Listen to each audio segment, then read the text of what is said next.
Hai pecinta sepak bola tanah air. Kali ini Timnas PES akan menyajikan berita pilihan untuk kalian. Di antaranya, si kembar asal Belanda proyeksi Timnas masa mendatang. Rumitnya pemanggilan pemain, asisten STY beberkan antisipasi. FIFA kawal progres transformasi sepak bola Indonesia.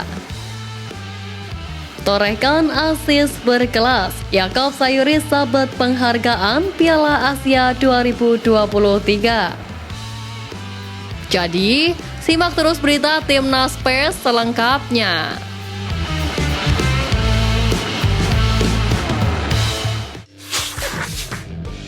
Seperti diketahui, belum lama ini tak sedikit klub Liga 1 yang telah berteriak enggan melepas pemainnya ke Timnas Indonesia U23. Hal ini karena Timnas Indonesia U23 yang diproyeksikan untuk Piala Asia U23 2024 berlangsung bersamaan dengan bergulirnya kompetisi Liga 1. Pasalnya, dalam kompetisi Liga 1 terdapat aturan yang mewajibkan klub memainkan pemain U23 selama 45 menit. Situasi ini tentu saja membuat klub pusing jika ada pemain andalanya yang dipanggil ke Timnas Indonesia U23. Melihat situasi ini tentu saja tak akan mudah buat Sintayong dalam mempersiapkan skuad Garuda Muda. Untuk itu, agar kerumitan ini bisa diatasi, Nova Arianto pun mengungkapkan bahwa saat ini pihaknya masih menyiapkan antisipasi. Salah satu antisipasi yang disiapkan yakni tim pelatih masih mendata pemain yang akan dipanggil. Tim pelatih saat ini mendata siapa saja pemain yang kira-kira bisa dipanggil dan memperkuat Timnas Indonesia U23 nantinya. Kisah menarik datang dari pemain kembar keturunan Indonesia asal Belanda.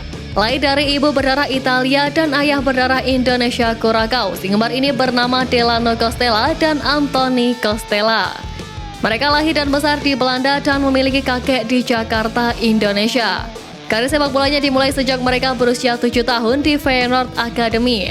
Beranjak remaja, keduanya bermain untuk ADO Den Haag Academy bersama-sama. Setelah bersama di klub selama 9 tahun, kini keduanya pun memutuskan untuk memilih klub masing-masing.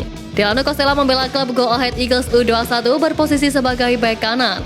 Sementara Anthony Costela kini membela MVV Maastricht U21 berposisi sebagai bek tengah. Keduanya memang tengah mematangkan diri untuk menjadi pesepak bola profesional. Usianya pun terbilang masih sangat muda, yakni 20 tahun. Sehingga jika kelak di masa depan Timnas Indonesia membutuhkan jasanya, keduanya pun pasti telah matang. Tenaga ahli Kemenpora bidang diaspora Hamdan Hamedan baru saja menyerahkan database pemain keturunan untuk Timnas Indonesia U16. Melalui Instagram pribadinya, Hamdan secara simbolik menyerahkan database tersebut kepada pelatih Timnas Indonesia U16 saat ini, Nova Arianto. Dalam unggahan tersebut, terdapat foto salah satu pemain yang bernama Matt Baker. Matt Baker sendiri merupakan pemain klub Australia Melbourne City. Ia merupakan pemain serba bisa yang mampu berperan sebagai bek tengah, bek kiri, dan gelandang tengah. Pemain berusia 15 tahun itu memiliki darah campuran Australia-Indonesia. Darah Indonesia dikabarkan mengalir dari ibu sang pemain yang berasal dari Jakarta. Sementara itu, Hamdan menambahkan bila para pemain dalam database tersebut tidak perlu dinaturalisasi untuk bisa membela Timnas Indonesia U16.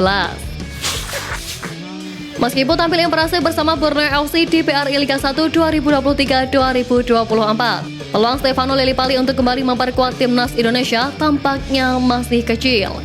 Pemain berusia 34 tahun ini terus memberikan kontribusi luar biasa dengan mencatatkan 2 assist dan 1 gol dalam penampilan terakhirnya bersama Borneo FC. Pada pertandingan pekan ke-26 BRI Liga 1 2023-2024, Borneo FC berhasil meraih kemenangan 4-0 saat menjamu Bayangkara FC 26 Februari lalu. Bahkan sejauh musim ini berlangsung, pemain dengan nomor punggung 14 ini telah menyumbang 11 gol dan 16 assist secara total. Meski tampil apik bersama Borneo FC, Stefano Lillipali masih belum mendapat panggilan untuk memperkuat Timnas Indonesia. Hal ini disebabkan oleh kekhawatiran Sintayong terkait stamina pemain tersebut. Diketahui Stefano Lillipali terakhir kali memperkuat Timnas Indonesia pada bulan September 2023 saat melawan Turkmenistan. Dengan torehannya sekarang, apakah Lillipali akan dipanggil STY untuk melawan Vietnam di ajang kualifikasi Piala Dunia 2026 zona Asia nanti?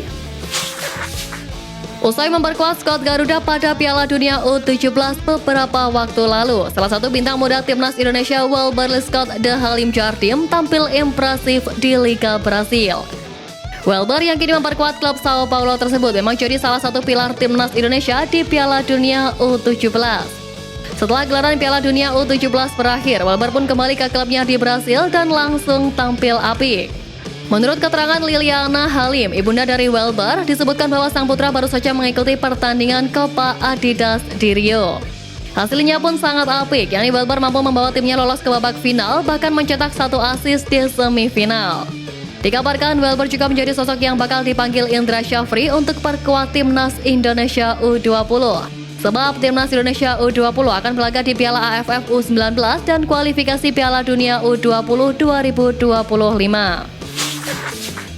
Ketua Umum PSSI Erick Thohir memaparkan progres transformasi sepak bola Indonesia ke delegasi FIFA dalam pertemuan di kantor FIFA Indonesia di Jakarta Selasa 27 Februari lalu. Erick Thohir bertemu dengan sejumlah delegasi FIFA, diantaranya FIFA Chief Member Association Officer Kenny Jean Mary dan delegasi FIFA Asia Oceania. Kehadiran beberapa pihak tersebut guna rapat strategis tahunan di kantor FIFA Indonesia. Setelah Erick Thohir memberikan pemaparan, pihak FIFA memastikan akan mengawal transformasi sepak bola Indonesia. Dukungan FIFA terhadap sepak bola Indonesia ditunjukkan dengan menghadirkan kantor FIFA Indonesia yang bersatu sebagai kantor penghubung permanen FIFA untuk Asia Tenggara. Melalui kehadiran kantor tersebut, FIFA akan memberikan pembinaan dalam pengembangan dan pembangunan sepak bola Indonesia. Kabar menggembirakan datang dari pemain timnas Indonesia Yaakob Sayuri yang berhasil menyabet gelar asis terbaik Piala Asia 2023. Umpan kelas dunia Yaakob Sayuri untuk gol Marcelino Ferdinand ke gawang Irak terpilih menjadi asis terbaik Piala Asia 2023 pilihan para penggemar. Yaakob Sayuri menciptakan sebuah asis berkelas tersebut ketika timnas Indonesia melawan Irak pada laga pertama grup D Piala Asia 2023. Bertanding di Stadion Alto Mama Doha, gawang timnas Indonesia kala itu jebol lebih dulu lewat aksi striker andalan Irak Muhammad Ali pada menit ke-17. Skuad Garuda lantas menciptakan gol balasan pada menit ke-37 melalui sepakan jarak dekat Marcelino Ferdinand. Gol balasan Marcelino Ferdinand tersebut berawal dari aksi impresif Yaakob Sayuri yang menusuk sisi kiri pertahanan Irak. Sayuri melakukan dribble lalu menut mic salah satu pemain lawan, kemudian mengirim umpan akurat ke tiang jauh yang diselesaikan oleh Marcelino. Aksi memuka Yaakob tersebut berhasil masuk nominator penyumbang asis terbaik dengan 5 pemain lainnya dan ia berhasil memenangkan penghargaan tersebut. Saat ini timnas Indonesia U16 tengah menjalani seleksi gelombang ketiga yang digelar di lapangan A Gelora Bung Karno, Senayan, Jakarta. Dalam seleksi ini, Nova Arianto menerapkan pola kedisiplinan dan hal lainnya dengan sangat ketat. Pasalnya, timnas Indonesia U16 ini adalah anak tangga pertama dari jajaran level usia skuad Garuda. Tentu saja dalam seleksi ini ada tantangan tersendiri. Dengan mengemban tanggung jawab tersebut, Nova Arianto mengaku sebenarnya dia sudah paham betul apa yang masih menjadi kekurangan timnas Indonesia. Menurutnya kekurangan itu harus diperbaiki sejak dini. Untuk itu, mantan pemain Persib Bandung tersebut mengaku fokus membenahi kekurangan tersebut. Harapannya saat si pemain bergabung ke timnas Indonesia U20, U23 hingga senior, masalah fisik, mental, dan lainnya tak jadi keluhan lagi.